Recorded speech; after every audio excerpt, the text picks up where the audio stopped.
This past year has felt a little bit like watching a slow motion slasher flick, but in reverse. The jump scares are coming a little less frequently, the mood is getting a little less intense, and characters, rather than disappearing, they're actually re-emerging slowly from the shadows.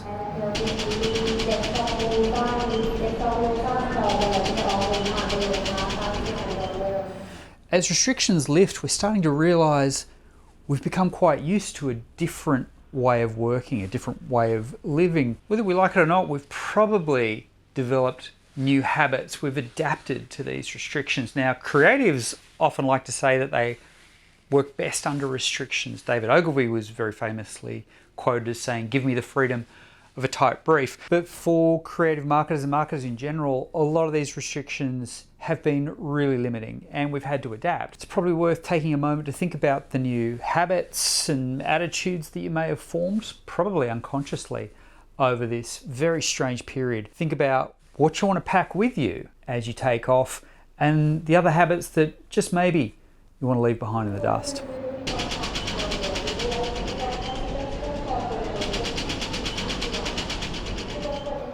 In marketing and marketing agencies in particular, we're very protective about who gets to call themselves creative.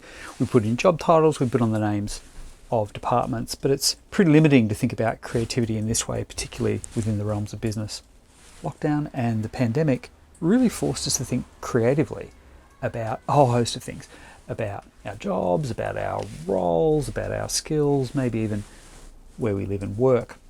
On a personal level, we probably had time to think about learning something new or letting go of some stuff that was no longer that important to you. For all of us, the pandemic threw up a whole bunch of new challenges and problems. Now think of this, creativity at its heart is just problem solving.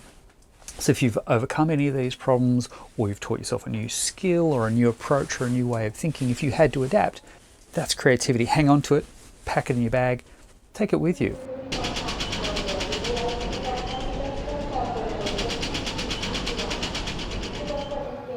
I used to think Jackie Lambie was something of a political punchline until I watched her change her mind in public.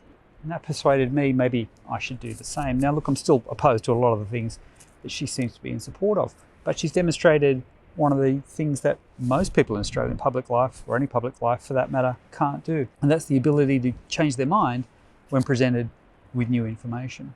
Now, considering we live in an era of unprecedented change, when so much new information is coming at us all the time, the ability to look at that new information and come up with a new opinion could be your superpower.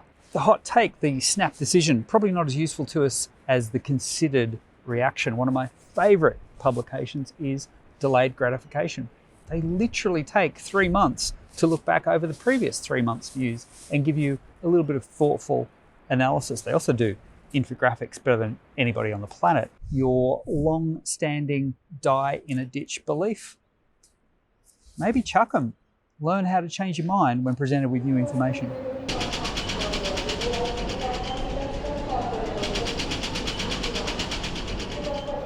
For those of us who've embraced remote work rather than just suffered through it, we've discovered that planning is the secret sauce that makes it all happen. A little bit of discipline. We've also discovered a lot of this Zoom could have been an email. The big learning for the future of work is that this stuff doesn't just happen.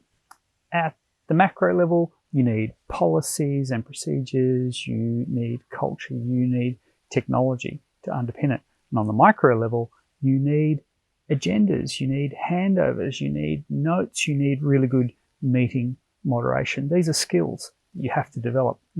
Use them long enough, they become habits. Just like a tight brief can inspire creativity, a little bit of planning and discipline can promote productivity. Productivity is just a fancy word for getting shit done. When you marry the discipline of remote working with the energy of live face-to-face interactions, that's when hybrid work really starts to harm.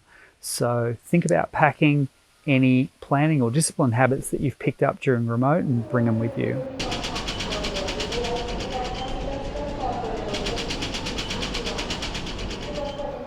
The pandemic forced all of us to be a little bit more hermit. And in turn, we got a little bit more disconnected from other people, from relationships, but on a deeper level, got a little bit more disconnected from the consequences of our actions. This is symptomatic of a bigger picture. Health, climate, economy, housing, supply chain, all of it. So if you've accidentally got into the habit of using lockdown as cover for staying disconnected, now might be the time to have a little think about that and check that behaviour at the gate, because ultimately we're all on the same journey.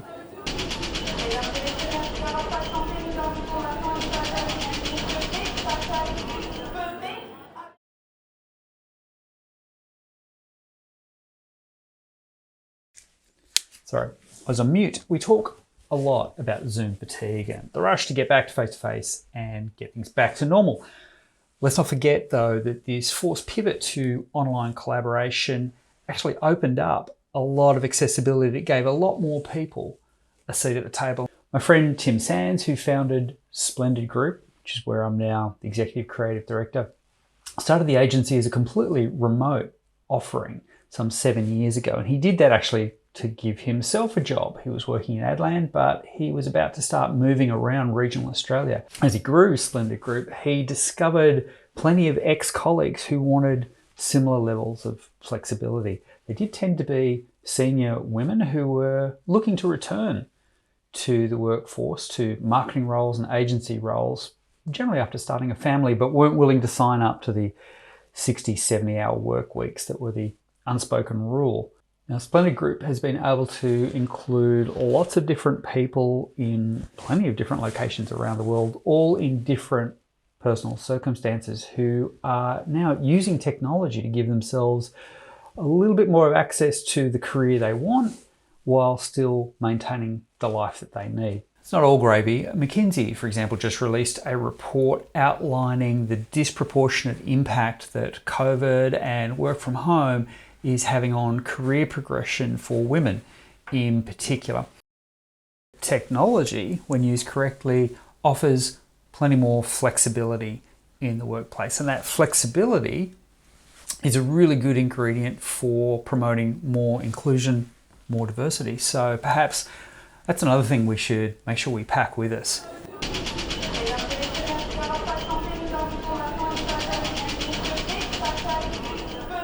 The old saying, practice makes perfect, is only half right. It's actually practice makes permanent. It takes humans on average about 66 days to form a new habit to the point where it becomes automatic behaviour, which means if you've lived anywhere on planet Earth for the last couple of years, these new habits have become automatic without you even realising it. Like me, for example, with my brand new habit of sweeping every morning. I don't quite know how it happened. Well, I do, living under this wisteria vine and talking with my colleague Julia in Tokyo, who tells me it's good for the soul. If you found yourself accidentally feeling comfortable with being disconnected, for example, from people, from relationships, or from consequences, now might be the time to reevaluate that. Same with your preconception. If you work on it, you can start to cultivate the ability to change your mind when presented with new information. And that could just be your new superpower for this year. But on the other hand, your new habits of creativity, your ability to plan, and your ability to think about inclusion are absolutely worth putting in the suitcase and bringing with you, even if you haven't really thought of yourself as creative or a planner, or had to really think about inclusion up until now. So pick them up, put in your suitcase and take them with you. It's a big, new, old world out there. Let's go explore it.